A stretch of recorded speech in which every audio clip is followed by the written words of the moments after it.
Edward Snowden, when he's given his interview to The Guardian, has said that he can't allow the US government to destroy privacy, internet freedom and basic liberties, and his sole motive is to inform the public. Those are the words of Edward Snowden. What's your view of him and his motives? Well, Edward Snowden is a hero who has informed the public about one of the most serious events of the decade, which is the creeping formulation of a mass surveillance state that has now co-opted the courts, corrupted the courts in the United States, made them secret, made them produce orders which violate US constitutional protections to nearly the entire population. And then if that wasn't enough, has embroiled the US high-tech companies like Google, Yahoo, Skype, Facebook, etc., to extend that surveillance all across the world. The amount of collections from the United States alone revealed to be more than 2.4 billion in the month of March alone. And that is something that I and John Perry Barlow and many other journalists and civil libertarians have been campaigning on for a long time. So it's very pleasing to see such clear and concrete proof presented to the public. Well, we'll come on to the possible rights and wrongs of what he's done. Sorry, just 1 second. I'll come to you just a moment, John Perry Barlow. I just wanted one more question with Julian Assange before I do. Julian Assange is someone who's spent nearly a year holed up in an embassy. What would your advice be now to Edward Snowden? Go back to the US and face the music, or go into hiding? Look, already we know that the United States government has raided Edward Snowden's relatives in Honolulu. He is in a very, very serious position because of, we can see the sort of rhetoric that has occurred against me and Bradley Manning back in 2010, 2011, has now been applied to Snowden. I have absolutely no doubt that a very serious and aggressive action will be directed against Mr. Snowden. What other countries need to do is line up to give support for him. Everyone should go to their local politicians and press and demand that they step forward and offer Mr. Snowden asylum in their country. And it will be really telling, actually, to see which countries genuinely protect human rights, genuinely protect the privacy of the public, genuinely protect asylum rights. Which countries will actually do that, or which countries are scared of the United States or are in bed with this surveillance complex like GCHQ is here in London, which entered into arrangement in 2010 to take this very information from the Prism project and use it themselves. And so, John Perry Barlow, what would you say to those who say that you should never leak classified information, and leaks like this compromise our security? I think our security is vastly more compromised by the existence of secret laws and secret practices that are not being conducted with the consent of a democratic public. The whole point, I mean, America remains a set of ideas and principles. And if we can't stick to those principles and be the standard bearer for those ideas, then the whole notion of what we're defending here and what we're defending ourselves against is completely null and void.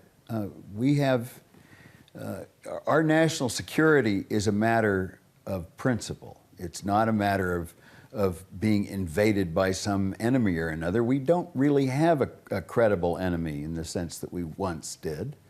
And terrorism, such as it exists at all, is not sufficient justification for taking away the protections of our Constitution, nor is it sufficient justification for putting the entire world under a microscope. I mean, we are taking it upon ourselves to monitor the communications of the human race. And we don't have the right to do that, and I don't think anybody should have the right to do that. Others, as you know, John Perry Barlow, would argue that they would be dismayed if the security services, both at the National Security Agency in the States and at GCHQ in the UK, weren't conducting this kind of surveillance. We've heard from the Foreign Secretary in the past hour stressing that nothing has been done outside of UK law, that there are proper checks and balances along the way. And President Obama himself has argued that you can't have 100% privacy and 100% security. Well, we're talking about 0% privacy at this point. You know, there's Are not. we? Are we we're talking not about 0% about privacy being struck? Yeah, I mean, look. Here's the problem. You know, I personally, I actually do trust to some large extent the people who are running the NSA, many of whom I know, and I trust the underlying faith of the Obama administration to a greater extent than I think my colleague does, but the point is that they are acquiring capabilities that, in the wrong hands, become very powerful, and have hugely fascistic characteristics, and they're also giving to ordinary individuals the ability to get right square in the middle of anybody's life. I mean, these abilities are not abilities that they should be giving themselves or conveying. Okay, Julian Assange, we're running short of time, so if I can just ask one more question to you.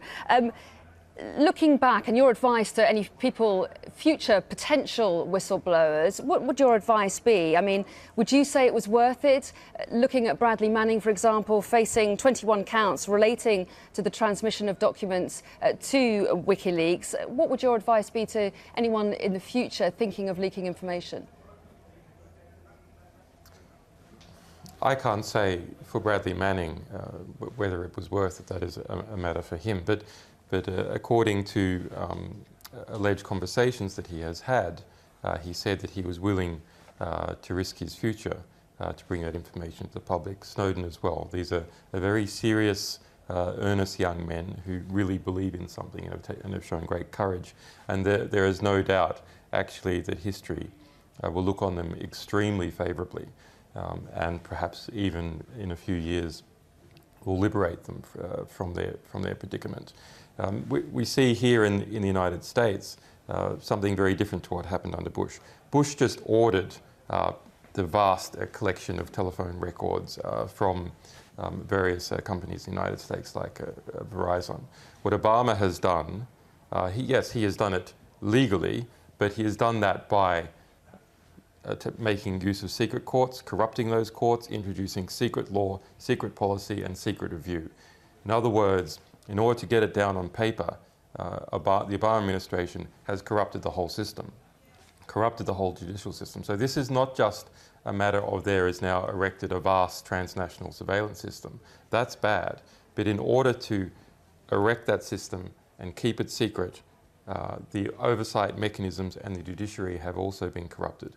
So we'll see here in this Snowden case, yes, the revelations, but then also the underpinnings of those revelations and the reaction to Snowden, how he is treated by the Obama administration, by other countries, how he is treated, how the journalist Laura Poitras is treated, how the journalist Glenn Greenwald is treated, will be very indicative of the state of play. Okay, we appreciate your time. Julian Assange and John Perry Barlow, thank you for that. And